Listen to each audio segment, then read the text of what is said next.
Hello and welcome to the Chaos Daily episode 16. Got a special one for you today. We are going to make another brushless motor. We are going to design our own motors for the Trigold project because why not?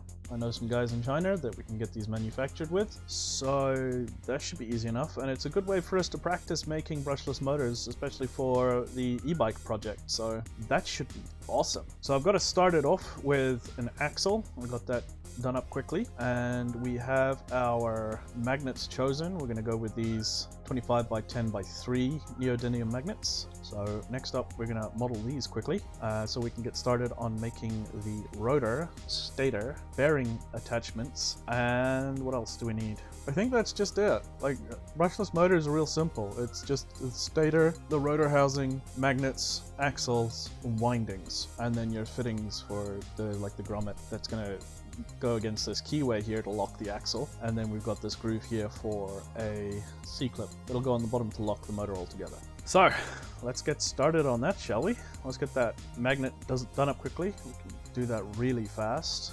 Create new, and we will call this N52, which is the formula for the type of neodymium that it is, how much nickel, how much neodymium, how much ferrite it has in it, plus the size 25x 10x, what was it, 2? 3. So they're quite beefy magnets, these. This is going to have a lot of torque on this motor. We might even want to go up in prop size, but that's going to require a bit of a redesign that I'm not really interested in doing. And they're going to the correct place. Let me check. Yes, cool bananas. Drop it on the center point. Start sketch. And what'll be the easiest way? We'll just do it like this from the front. Grab a center one, drag it up. So we got 10 by 25. Finish sketch, extrude, center 3, inner, fillet, all rounds, 0.5. Yes, 0.5 millimeter fillet. And I don't have neodymium in my list, I don't think. No, I really should make one, but we can use nickel copper alloy, which is the coating that's on the outside of the magnet, so close enough, it'll look right. So there we go, magnet done. Return, save, thank you. Axle is grounded, that's why I did the axle first, and we'll just drag the magnet out of the way there. Excellent, and we'll jump into a time lapse and do the rotor housing. That should be fun, so I'll be back in a bit.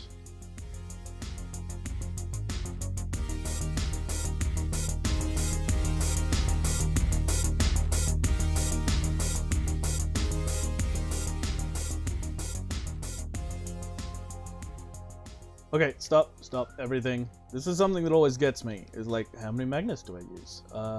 Is this a ratio of the stator poles to magnet poles that you need? So I'm gonna go quickly look up how many magnets I can use, what kind of outrunner we're going to use for this.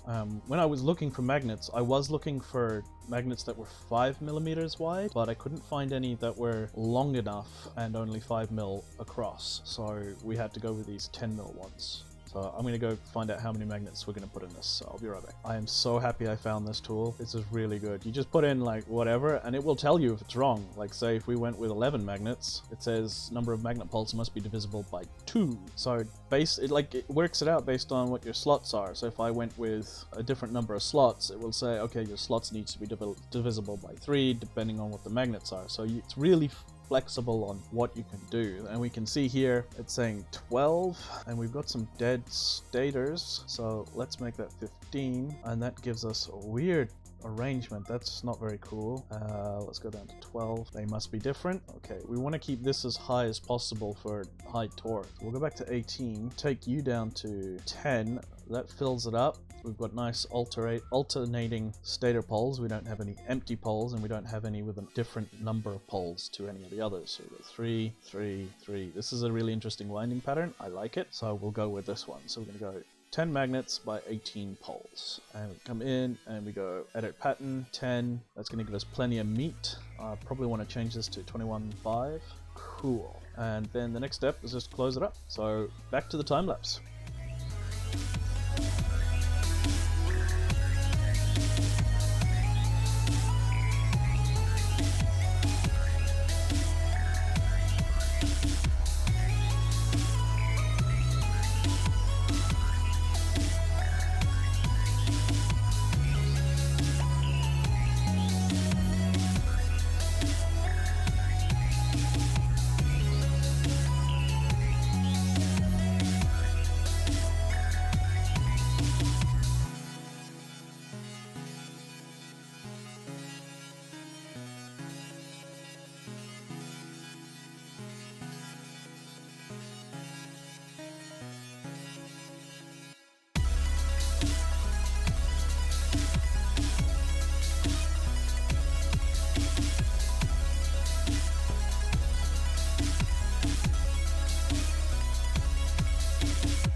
Alright, so we got the rotor done. Threw in a bearing, threw in a set screw. Now it's just time to do the stator. So I'm not sure which way I'm going to go with that. If we're going to go with a cast iron stator, or if we're going to actually do full-on plate lamination stators, which should be interesting to do because usually motors of this size are done with cast iron stators where it's all one piece. So a laminated stator would be not unheard of. I'm sure there are small laminated stator motors out there, but for the RC stuff I haven't really seen it. I think it's a cost prohibitive type thing, like it's just cheaper to use the cast ones, but we're gonna go with the laminated one, I think, just because cool, I suppose it's cooler. Yeah, we'll go with laminated. Let's do laminated.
So we got the stator plates made up, but I featured them incorrectly, so the C-clip is going to be in the middle of the bearing there. So I need to go back in and just adjust the ratio of bearing stators to internal stators. And I'll play around with that off camera because it's going to be a lot of fiddling around and mucking around with stuff. So I shall return shortly with it done. So we got that sorted out.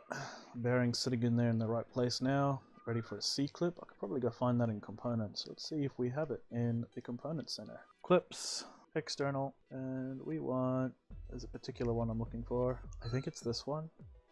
Yes.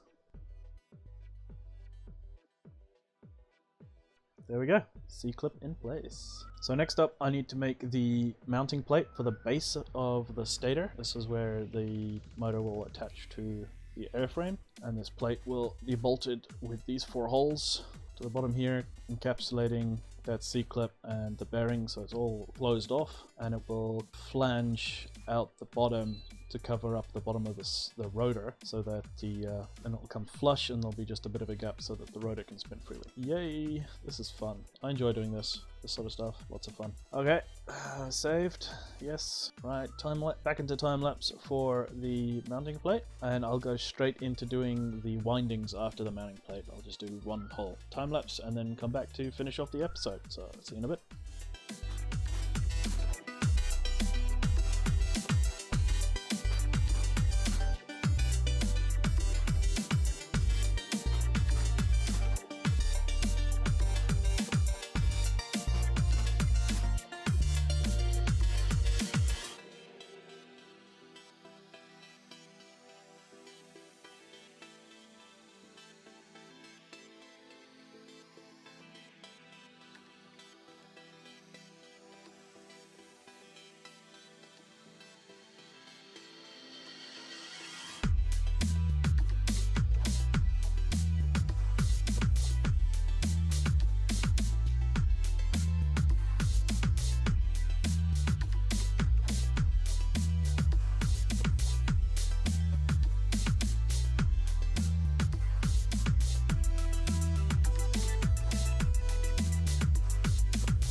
That looks awesome. I went and found my blue anodized color because the black was just so hard to see what was going on. So we've got the windings in. There's some fat windings.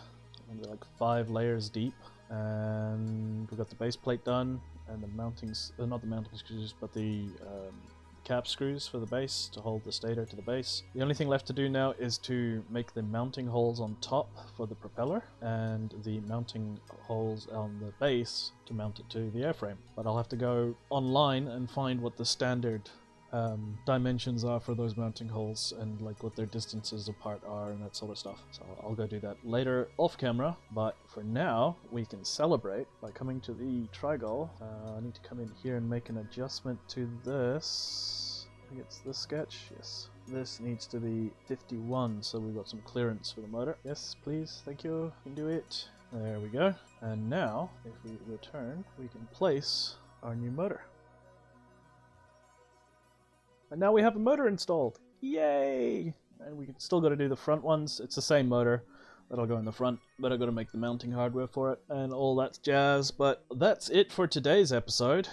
We have made a motor, our very first brushless RC motor for this project. And I'll actually look at getting this made. I'll send off the designs for all the aluminum parts and the shaft, and we'll order in the bearings and the copper wire, and we'll actually look at making this and testing it out. And oh yeah, and the set screw and the C-clip. Those are the other components that we have to purchase. But yeah, wow, that looks good. That looks like really good. I like that. It'll look better with black maybe? Nah, we'll go blue. It would look better black if we were actually making this out of carbon fiber, but because this is going to be like a black carbon infused nylon 3D printed material, I think the blue will be a nice contrast. Wow, that's nice. Now we just got to make a propeller. We got to design up some propellers, and that'll be next episode. We will do up a propeller, do the mounting holes for the rotor and the base so that it's all there, and sort out the mounting stuff for inside here to mount this to this so it's all proper, and work out where the wires will go, make some space for the wires. So that's tomorrow's episode. Stuff to look forward to. It's coming along. It's looking cool. I like it. Okay, so that'll be enough for today. And as always, like, subscribe if you have not subscribed. Go check out my Patreon if you can. And until next time, expect the unexpected. See you guys later.